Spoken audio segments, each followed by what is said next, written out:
આપણા ન્યાયતંત્રની ખામીઓનો છે અને એના માટે હું જવાબ આપવા માટે અહીંયા આવી છું અને સરકાર પાસે મારી માંગણીઓ એ જ છે કે જો અત્યારમાં આ ખેડૂતોને સમર્થન ના મળે, આપણો દેશ સોનાની ચીડિયા કહેવાય એવું જો સરકાર બૂમો પાડીને બોલતી હોય તો આ સોનું ઉગાવવાવાળા આ ખેડૂતો છે, આપણા અન્નદાતા આ ખેડૂતો છે. જો તેમના હિતનું રક્ષણ ના થતું હોય તો આગળની અમારી જનરેશનનું રક્ષણ થાય એવી આશા અમે એમની પાસે નથી રાખી શકતા. આગળની જવાબદારીમાં 2027 જવાબ તો જવાબ આપવાની પણ તાકાત કેટલી રાખશે? મોદી સરકાર જે 2047નું વિકસિત ભારતની વાત કરી રહ્યા છે એ વિનાશના નામે વિકાસ થઈ રહ્યો છે, કારણ કે તેઓએ જે આપણે હાઈવે બનાવ્યો છે, જે DFC પ્રોજેક્ટ્સ બનાવ્યા છે, તેના કારણે ખેતરોમાં પાણી ભરાઈ રહ્યા છે.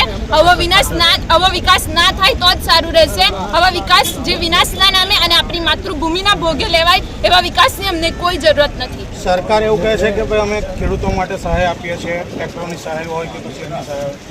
એવી સહાય આપવાના બદલે તમે જમીનો જ છીનવી લો તો ટ્રેક્ટરની સહાય આપીને જમીન જ અમારી પાસે નહીં હોય તો ટ્રેક્ટરનો અમે શું કરીએ? આગળ